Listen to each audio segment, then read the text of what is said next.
semuanya, perkenalkan nama saya Maria Veronica dengan NIM 190302752 dari kelas MPIM 4B2.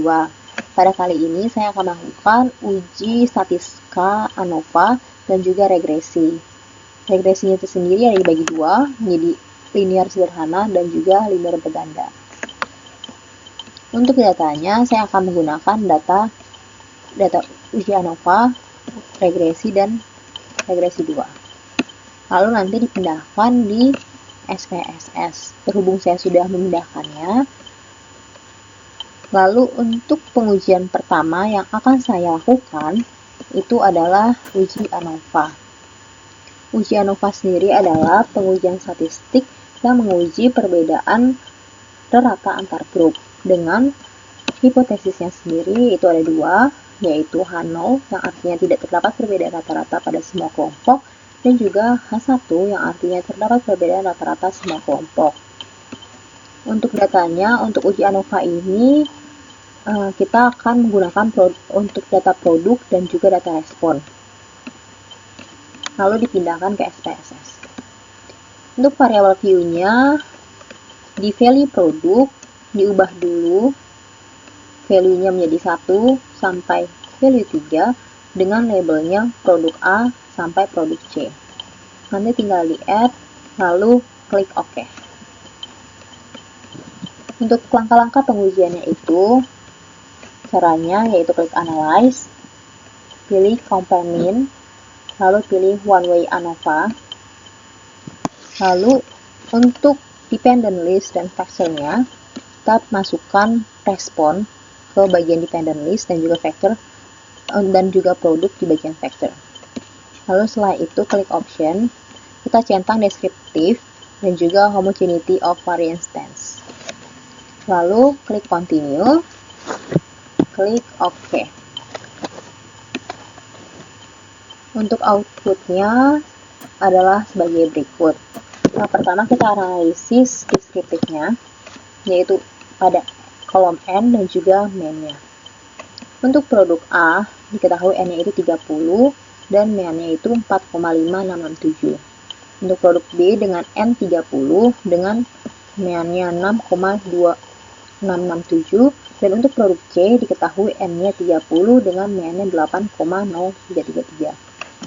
Maka dapat ditotalkan untuk total N-nya menjadi 90 dengan mean-nya 6,2889. Lalu untuk tabel ANOVA, kita perhatikan di bagian F hitungnya, di sini diketahui 97,788 dengan DF-nya sendiri yaitu 2. Kita bandingkan F hitung ini dengan F tabel. F tabelnya sudah saya siapkan. Karena kita menggunakan N90, maka rumusnya itu adalah dengan N dikurang 2 menjadi 88. Dengan DF2 kita perhatikan di sini, maka F tabelnya menjadi 3,10 atau 3,10. Maka dapat dilihat bahwa F hitung lebih besar daripada F tabel. Maka dapat dikatakan bahwa dengan tingkat signifikansi 5%, H0 ditolak yang artinya terdapat perbedaan antara produk A, B, dan juga produk C. Untuk pengujian yang kedua yang akan saya lakukan yaitu uji regresi. Uji regresi adalah pengujian statistik untuk menguji apakah ada pengaruh antara variabel independen dengan variabel dependen. Untuk uji regresi ini terbagi menjadi dua, yaitu uji regresi linear sederhana dan juga uji regresi linear berganda.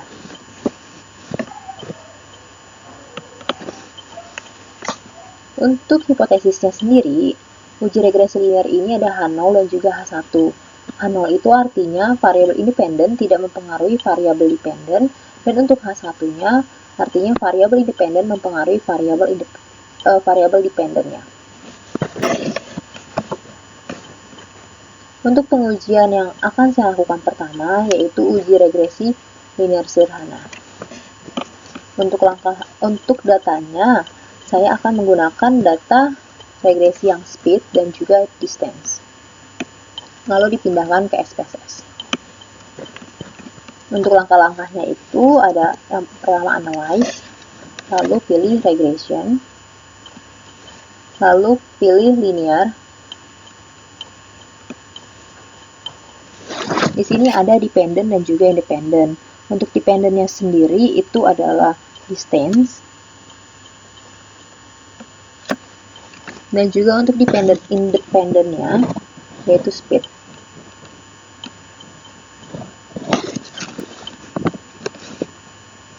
Setelah itu, pilih statistik, lalu centang confidence intervalnya, lalu klik continue. Pilih OK.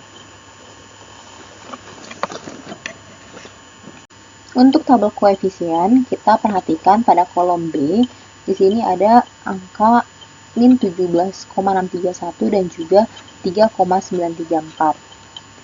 Untuk koefisien ini digunakan untuk menentukan model dari uji regresi linear sederhananya. Untuk rumusnya sendiri ada Y sama dengan A ditambah BX. Untuk A sendiri adalah min 17,631 dan 3,934 ini adalah B-nya. Kita masukkan.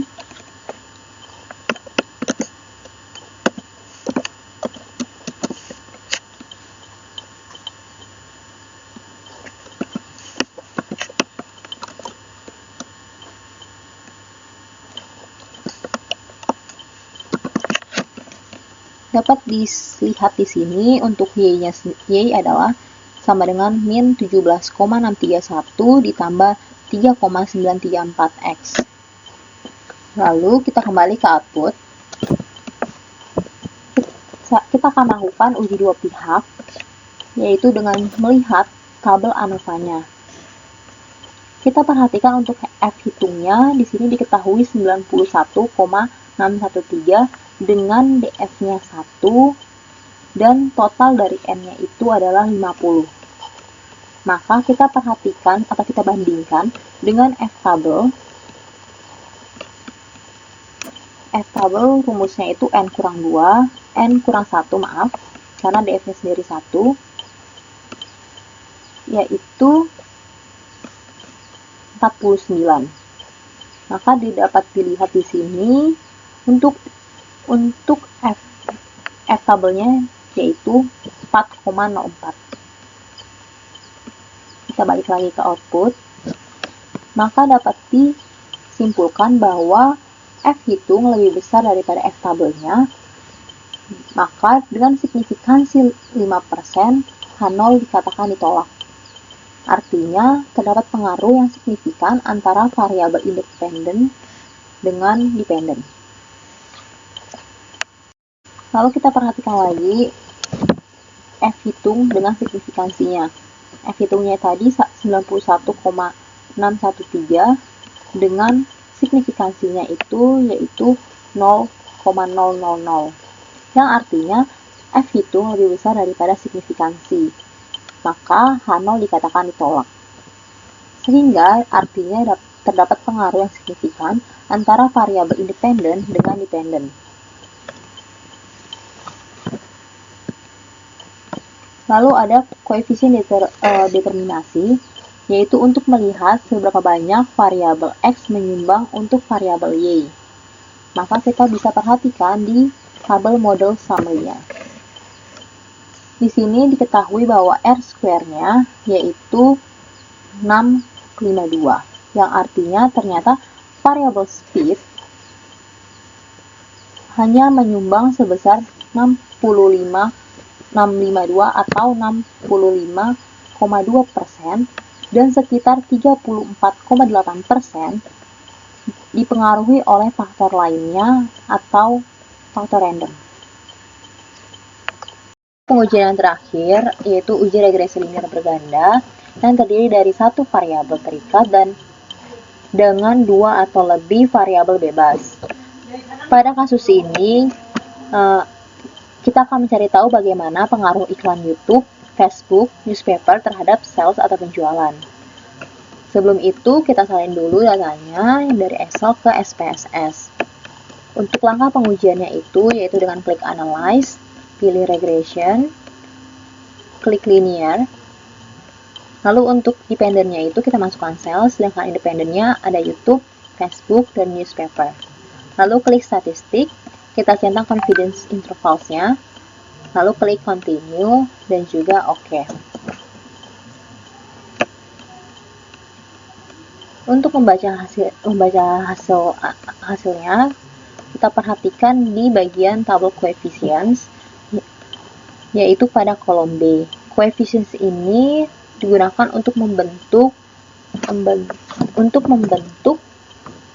model uji regresi linear bergandanya. Diketahui rumusnya itu yaitu Y sama dengan B0 ditambah B1X1 ditambah sampai dengan BKXK.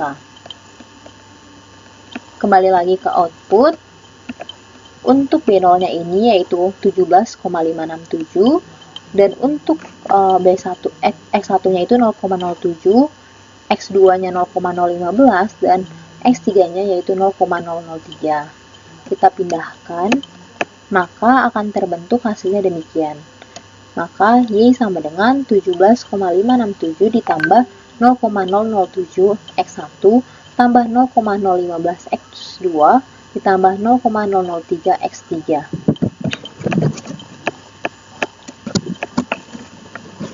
Untuk melakukan pengujian, apakah pengaruh yang signifikan antara variabel YouTube, Facebook terhadap variabel YouTube, Facebook dan juga newspaper terhadap sales atau penjualan, maka kita perhatikan di tabel ANOVA-nya. Kita bandingkan antara F hitung dengan signifikansinya. F hitung di sini yaitu 0,647, sedangkan untuk signifikannya itu 0,586. Maka dapat dilihat di sini bahwa F hitung lebih besar daripada sig-nya. Yang artiannya terdapat pengaruh iklan YouTube, Facebook, dan juga newspaper terhadap sales atau penjualan. Kita juga bisa melihat atau membandingkan satu persatu dengan memperhatikan tabel coefficients-nya antara T hitung dengan sig-nya. Pada